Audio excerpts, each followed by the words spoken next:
Welcome to learning with Sheriyar. आज हम जिस टॉपिक के बारे में बात करेंगे वो है 9th क्लास की फ़िज़िक्स, मैट्रिसेस एंड डिटर्मिनेंट। सबसे पहले हम देखते हैं कि इस चैप्टर में हम पढ़ेंगे क्या। बेसिकली हम इस चैप्टर में डिस्कस करेंगे कि हमारे पास मैट्रिक्स क्या होती है और मैट्रिक्स के अंदर रोज कॉलम क्या होते हैं, आर्डर ऑफ मैट्रिक्स क्या होता है, इक्वालिटी क्या होती है। इसके अलावा हम देखेंगे कि हमारे पास मैट्रिक्स की कौन कौन सी टाइप्स होती हैं। टाइप्स के अलावा फिर हम उस पर ऑपरेशन लगाएंगे, एडिशन, सब्ट्रैक्शन, मल्टीप्लिकेशन और डिवीज़न भी। फिर इन सब रूल्स को इस्तेमाल करते हुए हम और उससे रिलेटेड इक्वेशंस को भी सॉल्व करेंगे। इक्वेशन में सॉल्व करने के हमारे पास दो मेथड होंगे, मैट्रिक इन्वर्स मेथड और क्रैमर रूल। आज की वीडियो में जो हमने डिस्कस करना है वो है मैट्रिक्स, रोज कॉलम, आर्डर और इक्वालिटी, और इसी से रिलेटेड हम सवाल करेंगे। वीडियो को आपने लास्ट तक देखना है ताकि हर चीज़ को डिस्कस जो करेंगे वो आपको समझ भी आए और हर चीज़ को डिस्कस करने के बाद उसकी एग्जांपल को भी सॉल्व किया जाएगा। सबसे पहले हम देख लेते हैं कि हमारे पास मैट्रिक्स क्या होता है। मैट्रिक्स बेसिकली कहते हैं हमारे पास के कोई भी कलेक्शन हो रियल नंबर की। रियल नंबर से मुराद हमारे पास 0, 1, 2, 3, 4 यानी कि कोई भी काउंटिंग आ जाती है वो हमारे पास रियल नंबर होती है। रियल नंबर में हमारे पास फ्रैक्शन भी आ जाता है, जैसे कि 1/2, 2/3, 1/6, 7/16, यानी कि हमारे पास ऐसे कोई भी नंबर जो कि रियल होते हैं। अगर हम उसको इस फॉर्म में लिख लें और इस फॉर्म में लिखने के बाद हम उसको एक स्क्वायर मैट्रिक्स में बंद कर लेते हैं,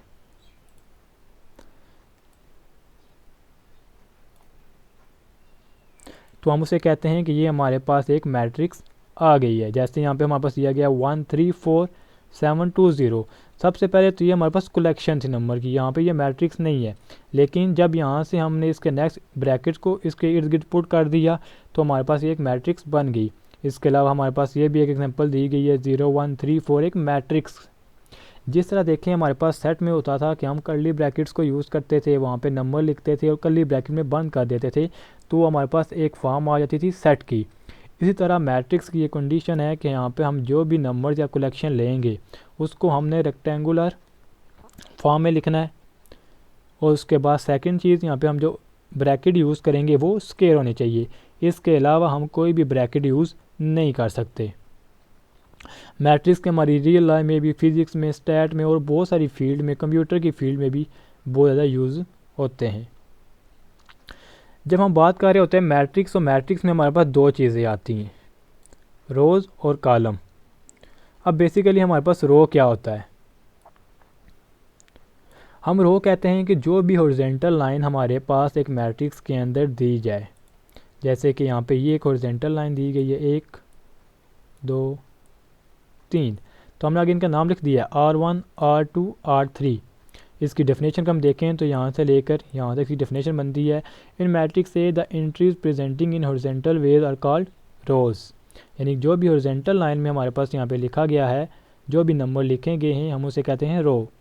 अगर हम कॉलम की बात करें तो कॉलम की डेफिनेशन बनती है, in matrix B all the entry presented in vertical way are called column of matrix B.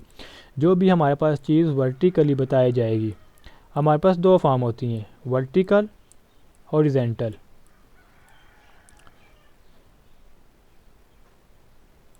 जो चीज़ हॉरिजॉन्टल होगी हम उसे रो कहते हैं, जो हमारे पास वर्टिकल होगी उसे हम कॉलम कहते हैं।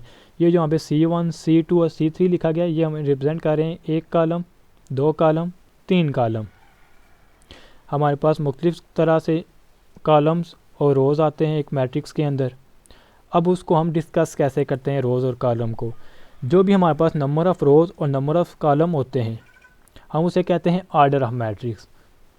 आर्डर ऑफ मैट्रिक्स की डेफिनेशन हमारे पास आती है, the number of rows and column in a matrix specifies its order. यानी जो भी नंबर ऑफ़ रोज़ और नंबर ऑफ़ कॉलम होते हैं वो इसके आर्डर को स्पेसिफाई करते हैं। जैसे हमारे पास एक मैट्रिक्स दी गई है M, इसमें देखें हमारे पास कितनी रोज़ हैं, 1, 2, हमारे पास 2 रोज़ हैं। और कॉलम कितने हैं, ये एक वर्टिकल लाइन, ये सेकंड और ये थर्ड। यानी यहाँ पे हमारे पास 2 रो और 3 कॉलम दिए गए हैं। हम लिखते कैसे हैं, लिखने का मेथड इसका ये है, सबसे पहले हमने लिखा कि हमारे पास कितनी रोज़ यहाँ पर दी गई हैं। रोज़ लिखने के बाद हमने लिखा बाय, और हमने फिर ये लिखा कि हमारे पास कितने कॉलम यहाँ पर दिए गए हैं। इसके अलावा अगर हम एग्जांपल देखें तो एन की दी गई है, यहाँ पे कितने रोज़ हैं, 1 2 3। अगर हम यहाँ पे कॉलम की बात करें तो हमारे पास कितने कॉलम दिए गए हैं, 1 2 3, 3/3, 3 रोज़ 3 कॉलम। अब P एक और यहाँ पे हमारे पास मैट्रिक्स दी गई है, इसको डिस्कस कर लें। यहाँ पे हमारे पास कितनी हॉरिजॉन्टल लाइन है, सिर्फ और सिर्फ एक हॉरिजॉन्टल लाइन है, तो यहाँ पे हमारे पास इसकी रो कितनी होगी, 1।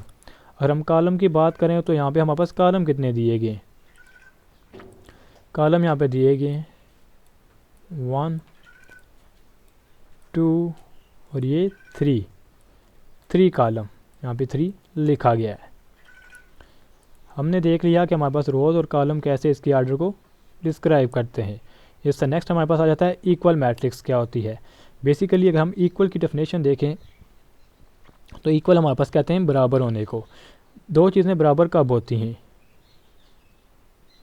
जब उनकी प्रॉपर्टीज़ जो एक जैसी नज़र आए, जब उनके अंदर जो चीज़ मौजूद है वो एक जैसी हो। लेकिन मैट्रिक्स में इक्वल होने के लिए दो कंडीशन चाहिए होती हैं। हम कहते हैं ए और बी आपस में इक्वल होंगी, लेकिन कब, सबसे पहले दोनों का जो आर्डर होना चाहिए वो इक्वल होना चाहिए। जो आर्डर एक मैट्रिक्स का होगा वही आर्डर सेकंड मैट्रिक्स का होगा। हम ए नाम देते हैं या बी नाम देते हैं, वो कोई भी आ सकता है। सेकंड चीज़ है करस्पॉन्डिंग इंट्रीज़। करस्पॉन्डिंग इंट्रीज़ कहते हैं जो भी वहाँ पर नंबर दिया जाता है, एक मैट्रिक्स के अंदर नंबर दिए जाएँ, जो ए के अंदर नंबर दिए गए हैं, जो बी के अंदर नंबर दिए गए हैं, वो इक्वल होने चाहिए। इक्वल से मुराद, अगर हमारे पास एक मैट्रिक्स ए दी गई है जिसका हमारे पास नंबर है 1 0 2 3, एक और मैट्रिक्स ए लेते हैं बी, तो बी में भी हम लिख लेते हैं 1 0 2 3। सबसे पहले हमने देखना है आर्डर 2/2।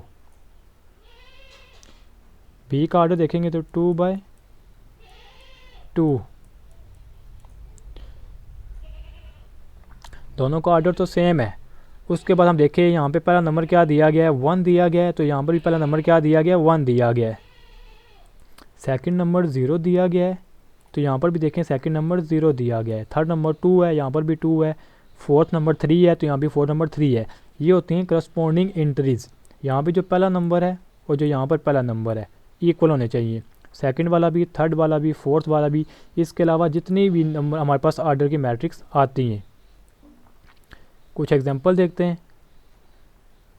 जैसे यहाँ पे ए और बी दिया गया है। अब देखें ए और बी, सबसे पहले आर्डर 2 रोज़ 2 कॉलम, यहाँ पर भी 2 रोज़ 2 कॉलम। अब यहाँ पे 2+1 लिखा है ना, तो इसे कॉलम इंक्रीज नहीं होता, नहीं 2+1 लिखा है ना, हम इसको प्लस करके देखेंगे क्या बनेगा। ऑपरेशन लगाने के बाद हमने देखना है कि इसके रोज़ और कॉलम कितने बनते हैं। तो ये हमारे पास मैट्रिक्स बनती है 1 3 -4 और 4 - 2 करें तो 2। अब ये देखें ए का आर्डर बी का आर्डर सेम है। उसके बाद इसकी करस्पॉन्डिंग एंट्रीज देखें, 1 है, यहाँ पर भी 1 है, 3 है तो यहाँ पर भी 3 है, -4 है तो -4, 2 है तो यहाँ पे 2। आर्डर भी सेम है, करस्पॉन्डिंग एंट्रीज भी सेम है।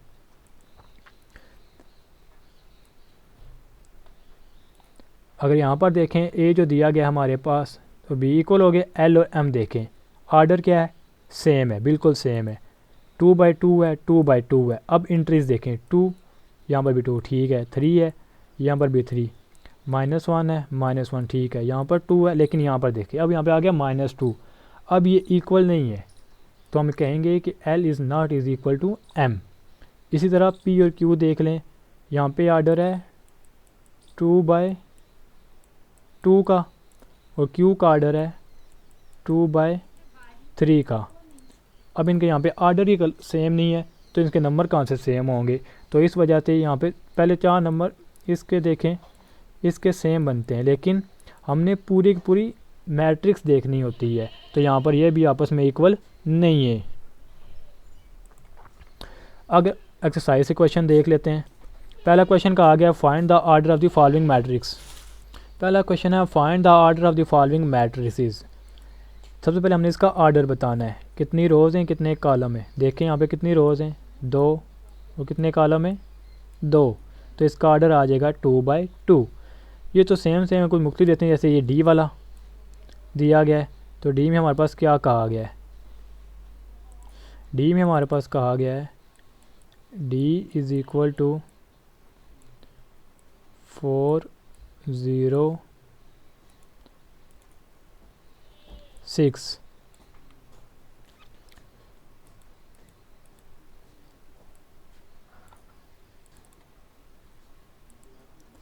फोर 0 6 का आ गया है। 6 को बड़ा कर लेते हैं, ये ले। अब देखें यहाँ पे हमारे पास कितनी रोज़ हैं। सबसे पहले एक दिस वन कितनी बन गई 1 2 3। यहाँ पे हमारे पास कॉलम कितने दिए गए, सिर्फ और सिर्फ 1। तो इसका ऑर्डर हमारे पास क्या होगा, 3 रोज़ है ना, तो लिखेंगे 3 बाय कितने कॉलम दिए गए 1, तो 3/1। कोई और क्वेश्चन देख लें। एफ़ क्या दिया गया है, सिर्फ और सिर्फ 2 दिया गया है, तो ये हमारे पास क्या होगा एफ़ इज़ इक्वल टू हमारे पास आ रहा है 2। अब इसमें कितनी रोज़ और कितने कॉलम दिए गए, ये इसकी एक रो होगी। और कॉलम अगर हम बात करें तो हमारे पास कॉलम वो भी हमारे पास 1 है, तो ये हो जाएगा 1/1। इस तरीके से अगर हमारे पास कोई भी मैट्रिक्स आ जाती है तो हम बता सकते हैं कि उसमें रोज़ कितने हैं और कॉलम कितने हैं, और इसी चीज़ को उसका ऑर्डर कहा जाता है। क्वेश्चन नंबर 2 अगर हम देखेंगे तो वहाँ पे कहा गया है कि आपने बताना है कि यहाँ पे कौन सी मैट्रिक्स हैं जो आपस में इक्वल हैं। इनको कोई सॉल्व नहीं करना, बस हमने बता देना है कि कौन सी मैट्रिक्स इसके इक्वल है। जैसे ए इक्वल आ जाती है हमारे पास सी के, यहाँ पर 3 दिया गया है और यहाँ पे 5 - 2 यहाँ पर भी 3 है। ऑर्डर भी दोनों का सेम है, तो हम लिखेंगे ए इज़ इक्वल टू सी। अगर हम डी की बात करें 5 3, ऐसी कौन सी मैट्रिक है जहाँ पे 5 3 दिया गया है, यहाँ पे 3 5 दिया गया, 5 3 नहीं, ये आपस में इक्वल नहीं है, तो डी के इक्वल कोई भी नहीं है, हम कुछ नहीं लिखेंगे।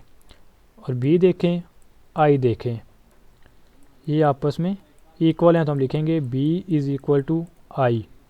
इसके बाद अगर हम एफ़ देखें और जी देखें, 3 - 1 2, 3 + 3 6, तो हम लिख सकते हैं एफ़ इज़ इक्वल टू जी। इसी तरीके से एच और जे हमारे पास इक्वल आएंगे। देख लें अगर इक्वल आते हैं तो यहाँ पर भी 4 है, यहाँ पर भी 4, 0 है, यहाँ पर 2 है, यहाँ पे 6 है। अब यहाँ पर हम देखते हैं तो हमारे पास E is equal to H है और एच इज़ इक्वल टू जे है, यानी ये तीनों आपस में क्या हैं, इक्वल हैं। यहाँ तक तो बात होगी हमारे पास ऑर्डर और इक्वल मैट्रिक्स की। अब इसी से रिलेटेड हमारे पास एक ये सवाल दिया गया है, कहा गया है जी ए बी और सी और डी की वैल्यू मालूम करें which satisfy the matrix equation, जो कि इस इक्वेशन को सेटिस्फाई करता है। इसको सेटिस्फाई करने से मुराद क्या है, यहाँ पे देखें क्या सा साइन पड़ा हुआ है इक्वल का। इक्वल से मुराद ये हो गया कि यहाँ पर a + c का जो आंसर आएगा वो 0 होना चाहिए, a + 2b का जो आंसर होगा वो -7 होना चाहिए, c - 1 का जो आंसर होना चाहिए वो 3 होना चाहिए, 4d - 6 का जो आंसर होना चाहिए वो 2d, यानी कि ये आपस में इक्वल हैं। जब इक्वल आ गए तो इनका ऑर्डर भी सेम होगा, इनकी करस्पॉन्डिंग एंट्रीज भी सेम होगी। लेकिन हमने मालूम करना है कि यहाँ पे a की वैल्यू क्या है, b की वैल्यू क्या है, c की वैल्यू क्या है और d की वैल्यू क्या है। तो हम कैसे मालूम कर सकते हैं, सॉल्व करते हैं इसको हम।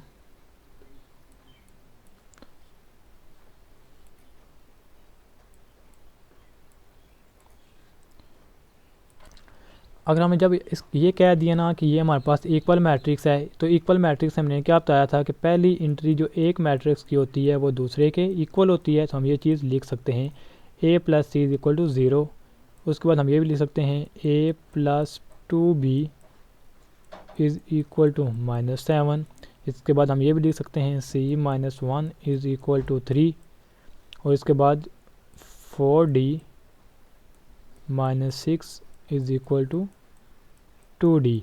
ये हमने क्यों लिखा, ताकि हम ये वैल्यू मालूम कर सकते हैं। और हमने ये ऐसा लिख क्यों सके हैं, उसकी वजह ये इक्वल का साइन है, जो हमें ये बताता है कि इसकी दोनों तरफ जो आर्डर और एंट्रीज़ हैं वो आपस में इक्वल हैं।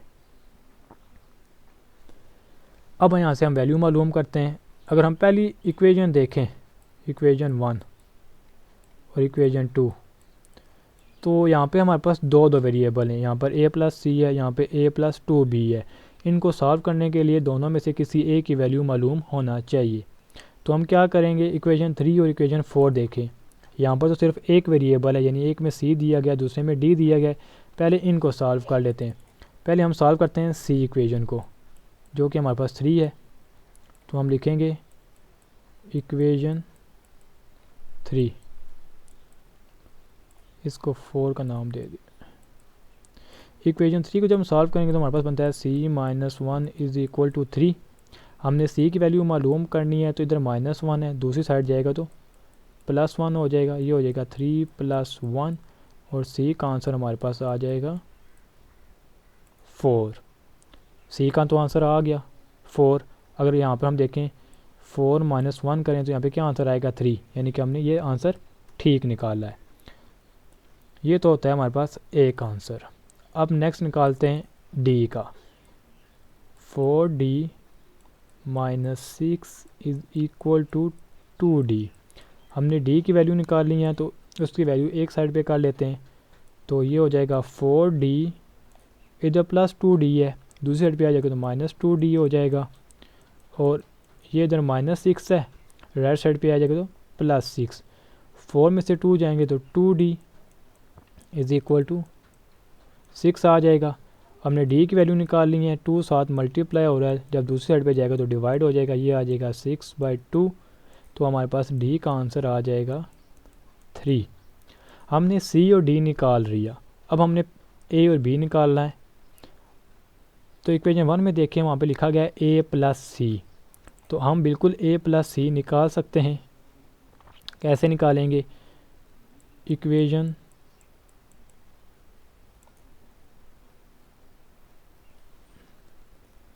लिखेंगे put c is equal to 4 in equation 1। हम वैल्यू पुट करेंगे इक्वेशन 1 में c की, तो हमारे पास क्या आएगा, a plus 4 is equal to 0। तो हमारे पास a का आंसर क्या आएगा, इधर +4 है, राइट साइड पे जाएगा तो -4 हो जाएगा। a का भी आंसर आ गया। अब हमारे पास रह जाता है b का आंसर। तो b का हम आंसर कैसे निकाल सकते हैं, b सिर्फ और सिर्फ एक इक्वेशन 2 में है और इसके साथ a लिखा गया है। हम करेंगे put a is equal to -4 in equation 2। a की जगह हम उसकी वैल्यू लिखेंगे -4 + 2b इज़ इक्वल टू -7। जब हमारे पास ये इधर -4 है, दूसरे पे जाएगा तो क्या हो जाएगा, +4। -7 +4 दोनों के साइन क्या हैं, ऑपोजिट हैं। जब साइन ऑपोजिट आ जाए तो वहाँ पे हमारे पास सब्ट्रैक्शन होती है। 7 में से 4 जाएगा तो हमारे पास रह जाएगा 3 और साइन बड़ी वैल्यू का। 2 मल्टीप्लाई हो रहा है, दूसरी साइड पे जाएगा तो डिवाइड हो जाएगा। आप यहाँ पे -3/2 भी लिख सकते हैं। अगर ये नहीं लिखते तो आप इसकी जगह लिख सकते हैं b इज़ इक्वल टू -1.5। आप 2 और 3 को डिवाइड करेंगे तो हमारे पास ये आंसर आ जाएगा।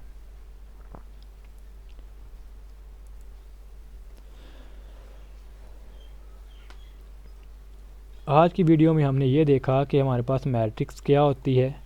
मैट्रिक्स में हमारे पास दो चीज़ें आती हैं, रो और कॉलम, हमने उसको डिस्कस किया।